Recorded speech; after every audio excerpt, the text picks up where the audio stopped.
Bom lá, meus amigos, sejam todos muito bem-vindos ao canal Politizando. Eu sou o William Jacob e gravo esse vídeo no finalzinho da tarde do dia 7 de setembro e até o momento não tivemos golpe, mas tivemos muitas ameaças aos ministros Alexandre de Moraes, Barroso, às urnas eletrônicas, enfim, uma ameaça à democracia.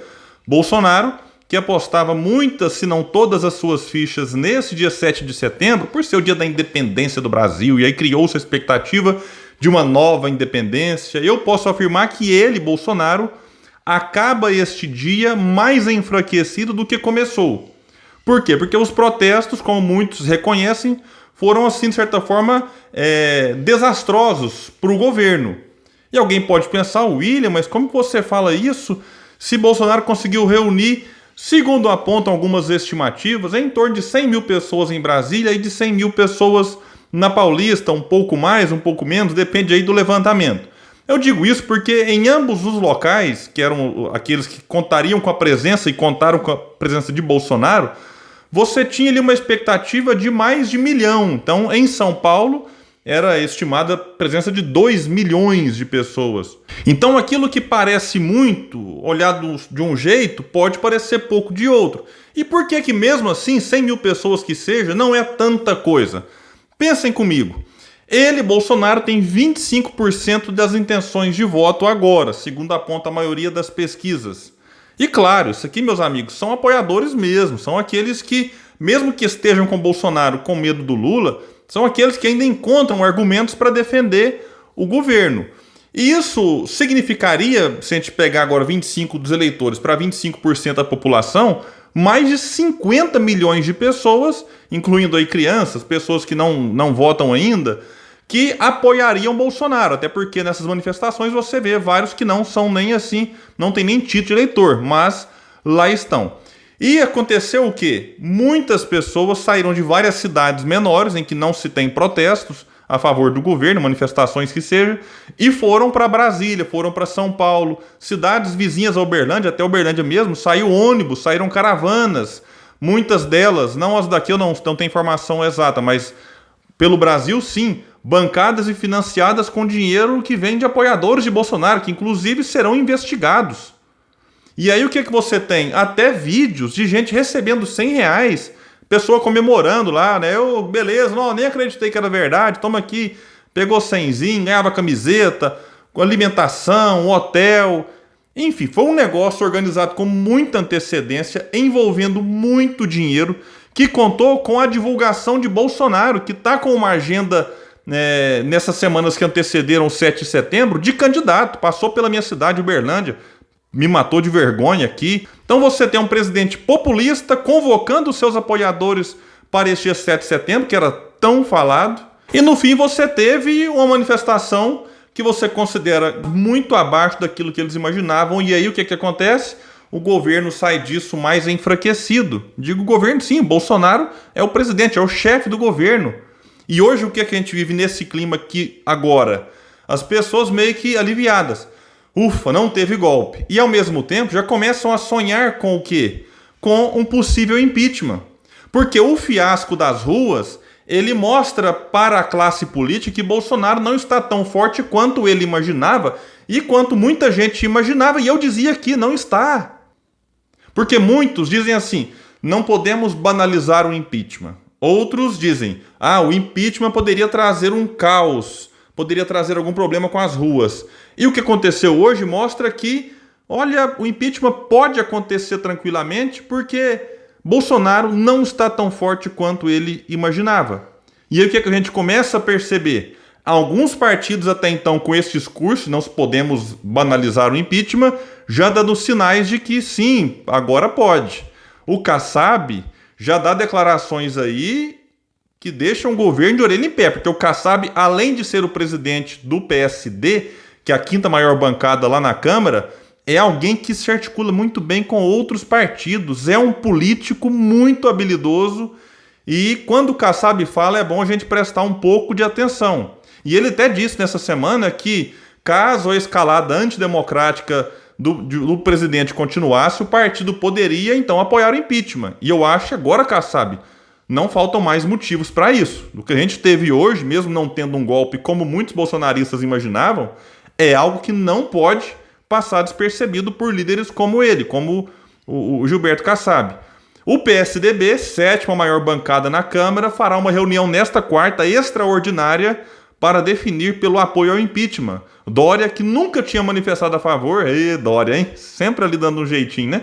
Hoje sim, disse que é a favor do impeachment, assim como Eduardo Leite, ambos do PSDB. E o presidente, Bruno Araújo, confirmou, está nas redes sociais, no Twitter do PSDB, essa reunião que acontecerá na quarta, e me parece que outros partidos farão o mesmo. Há uma movimentação em Brasília nesse sentido. O MDB do Baleia Rossi, que é a sexta maior bancada, postou no seu Twitter: são inaceitáveis os ataques a qualquer um dos poderes constituídos. Sempre defendo a harmonia e o diálogo. Contudo, não podemos fechar os olhos para quem afronta a Constituição, e ela própria tem os remédios contra tais ataques. O Partido Novo já havia declarado há algumas semanas aí apoio ao impeachment. Roberto Freire, do Cidadania, postou hoje no seu Twitter também, cobrando o impeachment. Paulinho, do Solidariedade, fez uma postagem forte também, nesse sentido de que, enfim, alguma coisa tem que ser feita. E, claro, outros partidos de esquerda e centro-esquerda, como PDT, PT, PSOL, PCdoB, PSB e Rede, já são favoráveis ao impeachment há um bom tempo. E a pergunta vem, e o Centrão? Bom, o Centrão é composto por alguns partidos, alguns políticos ali, e eu não gosto de banalizar também o Centrão, porque tem gente do Centrão que às vezes tem alguma fala mais lúcida, como por exemplo Marcelo Ramos, que é do PL, partido do Valdemar Costa Neto, que é a terceira maior bancada da Câmara. Ele é vice-presidente da Câmara, postou o seguinte, e esse rapaz aqui, ele tem falas interessantes, hein? Não tenho dúvidas de que qualquer ato de violência contra o Congresso ou o STF que teve a participação do presidente da República tornará inevitável a abertura do processo de impeachment. Bom, meus amigos, então o que a gente chega num ponto?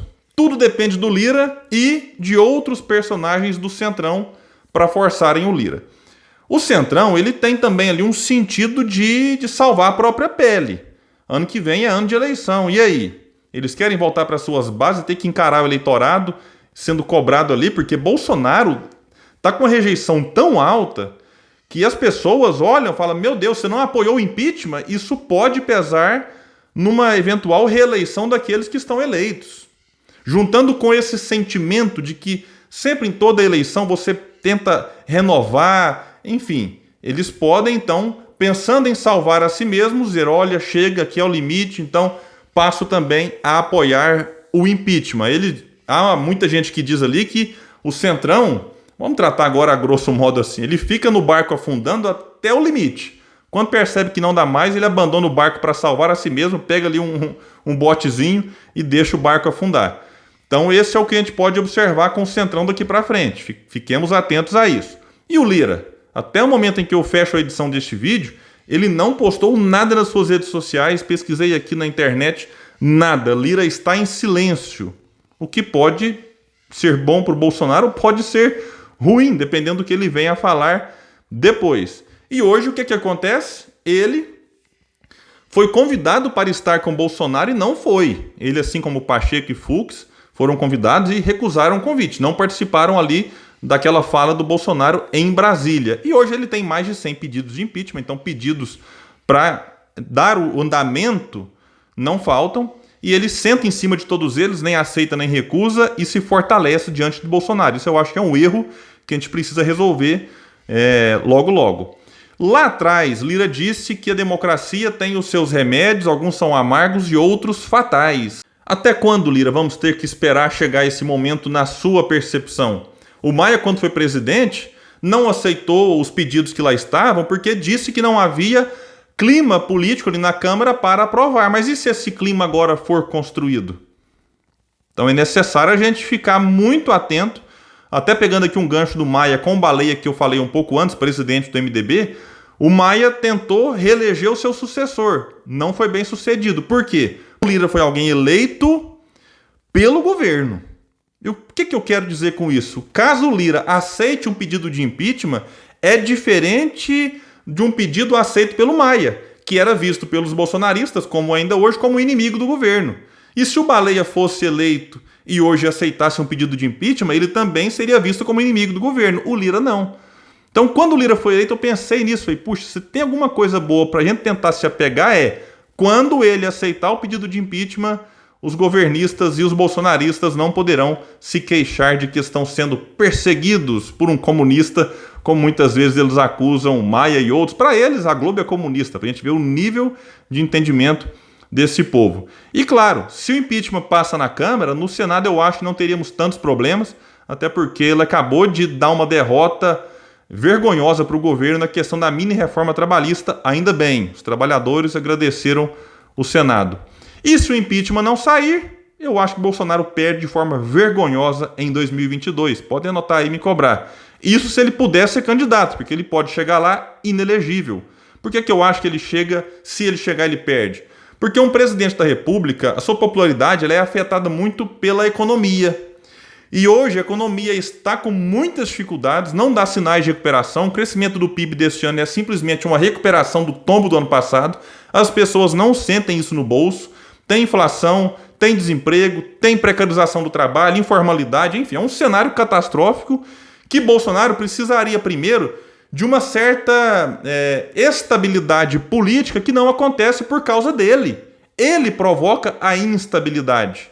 E aí ele acaba provocando também uma situação na economia que o prejudica. Então Bolsonaro, quando ele estica a corda, ele está esticando e prejudicando a si mesmo.